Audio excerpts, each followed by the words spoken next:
heart. In the golden age of Roxy's Pizza Theater, the air vibrated with the heavy bass of rock and roll and the scent of sizzling pepperoni. Viënna Wolf was the icon of the stage, her neon green hair a vibrant streak against the chrome. Beside her, her sister Roxanne commanded the crowd with a fierce, competitive energy. They weren't just machines, they were a sisterhood of circuits, bringing a mechanical heart to the neon-drenched nights of the theater.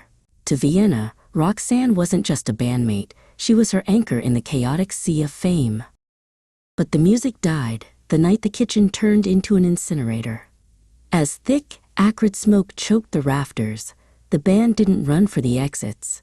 Monty and Bonnie surged into the chaos, their heavy frames shielding panicked guests from falling debris. They worked in the haze, guiding families toward the light of the emergency exits, while the structure groaned under the weight of the encroaching heat. The screams of the fans were replaced by the roar of the fire. Near the heart of the inferno, Viënna and Roxanne fought to free a group of trapped diners. The temperature spiked to a lethal degree, the air shimmering with a distorting haze. Suddenly, Viënna's internal systems screamed a final warning. The extreme heat had reached her core, melting her battery into a useless mass of lead and acid. She wasn't dying, but she was failing. She was forced into an emergency power down, collapsing into Roxanne's arms as her world turned to black. Her sister's panicked face the last thing she saw. 6 weeks passed in a tomb of ash. When the world finally returned to the ruins, Viënna was a nightmare of scorched metal. She lay buried under the skeletal remains of the main stage, her once vibrant gray plating blackened and bubbled by the heat. Her iconic green hair was singed to a dull, matted mess, and her casing was cracked, revealing the charred components within. She remained powered down, a silent relic of a forgotten night, missing the sister who was no longer by her side. The silence was broken by the crunch of boots on glass. Flux, an urban explorer with a knack for finding beauty in the broken, swept his flashlight across the debris. The beam caught the glint of a fractured green eye. He didn't see a pile of scrap, he saw a survivor. With a grunt of effort, Flux began the grueling process of excavating the wolf from her shallow grave of cinder and soot, determined to see if her spark could be reignited. Flux hauled her back to his cramped, oil-scented work shed. For weeks the space was a symphony of sparks and soldering irons. He had to be creative. Original parts for a Wolf-class animatronic were non-existent. He spent nights polishing her scorched plating and rerouting her fried neural processors. Piece by piece, he stitched her back together using industrial components scavenged from the city's tech yards, though her exterior remained a map of scars and mismatched metal. The moment of truth came with the flick of a heavy copper switch.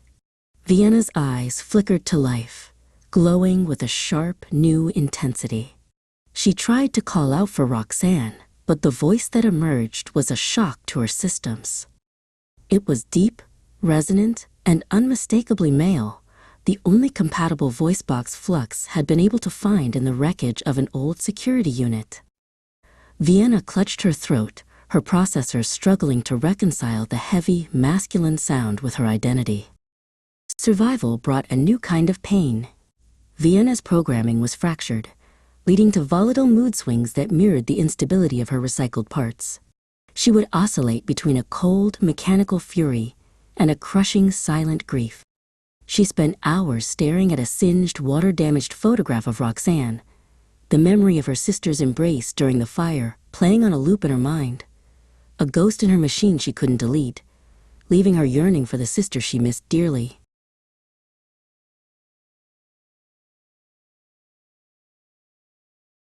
Flux knew she couldn't stay hidden in the shadows forever. He used his connections to secure her a place at the Radical Rewind Pizzaplex, a sprawling neon wonderland. They gave her an entire section of the park, Viënna's amusement park. Standing before the towering neon gates, Flux rested a hand on her shoulder, urging her to step into the light. He knew her goal was to find a way to inspire joy again, even if she felt like a fragmented version of herself.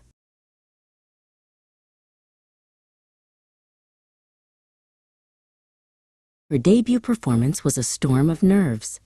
As she stepped onto the stage of the Radical Rewind, her circuits buzzed with the familiar hum of high-voltage lights. Her mood swung toward a dark anxiety, making her fingers tremble against the keys.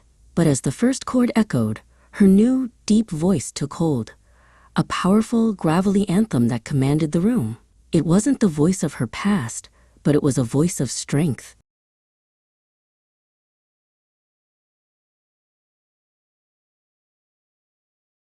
After the final encore, a teenager named Leo approached the stage.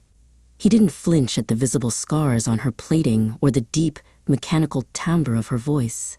He saw the strength in her repairs and the history in her eyes. "You sound like a legend," he said quietly, reaching out a hand. Viënna knelt, her internal fans whirring as she processed the genuine admiration in his gaze. For the first time since the fire, she felt a flicker of the joy she sought to give others.